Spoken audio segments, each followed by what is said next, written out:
How to Grow a Garden. So today I'm transplanting this beautiful clematis. So when transplanting clematis, there are a few things that you want to think about before you even start digging. Things like where are you going to put it, how far apart are you going to put them, what kind of soil, pH does it like, how much to feed it, if you want to feed it, protecting your plant and giving it support. So I'm going to go through a few of these things, and obviously you can watch how I do it. So the first thing I like to consider is my soil. The typical clematis wants a soil of about pH neutral, so 6.5 to 7.0 is really close to neutral. So I wouldn't plant it under a cedar or any evergreen, really. It's going to adjust the pH of your soil. Now, they also want to be about 5 feet apart. You can put them closer together, especially if you're planting in a cottage garden where you want everything really, really tight. But if you want them to grow and not have issues with mildew or with congestion issues, you don't want them to fight over anything, about 5 feet apart is going to be the best. And they really get big. That being said, back in Germany when I planted them, I planted mine all a foot apart and they did really, really well. So, you know, sometimes it's okay to break the rules. Location. The clematis likes to have full sun on the top of its plant, but it can deal with shade at the bottom. So this is really helpful because if you plant it growing up the side of an arbor or on a building, for example, like I did in Germany, it was all across the giant gazebo in the front yard, or in the backyard. So you came out of the door and then you had this beautiful clematis, and there was lots of them and it was just amazing. The sun, of course, was on the top, but it will shade itself. So don't worry about that. You don't have to cut it back in order to get sun to the bottom. It just needs to have full sun on the top. That being said, many clematises, depending on what plant it is, actually are quite okay with partial shade and at least east exposure. If you can plant it somewhere where it's getting the morning sun or the morning to the south sun, you're going to be okay.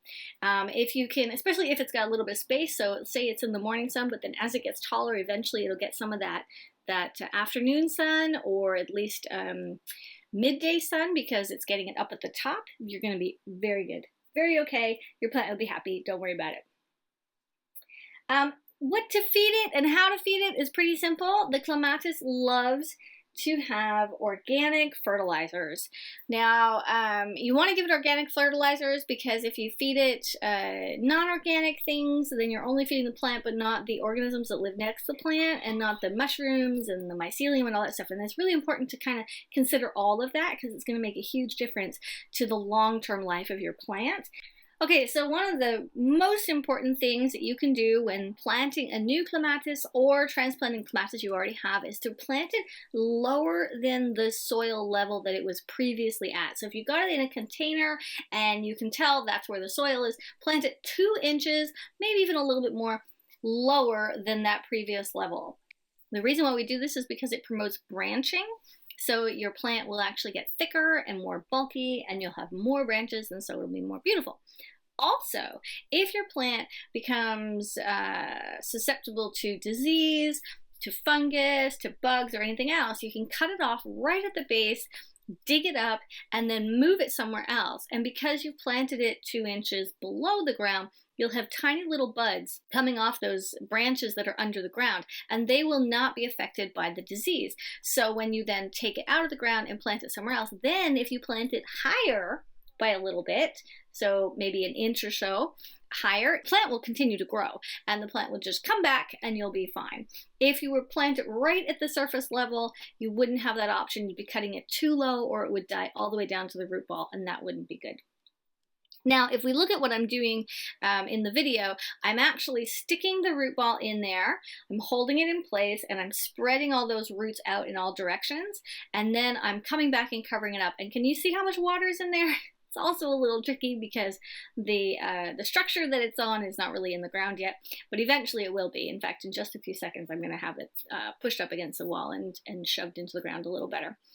Once you're done planting, you've removed the plant and you've pulled it over and put it in the new place and put it down by an inch or 2 to 3 inches under the ground. Make sure to make a well, so make a little dam which is what I'm doing now. Try to form that dam and then fill it in with water so that you can water it and have that water stay in that place and seep into the ground without just falling away. It's really important when it comes to watering that clematis gets a really good watering, a really deep watering for a long time, at least once a week.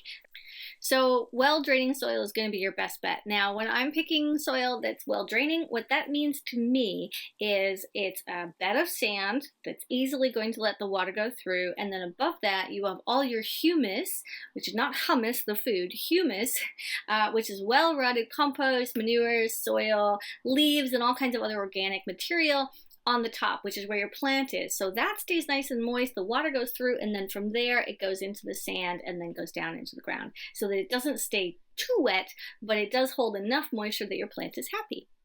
There you go. I hope that helped. That's it when it comes to planting clematis. They're actually quite simple. I'm Scarlett. Have a great day. Toodaloo!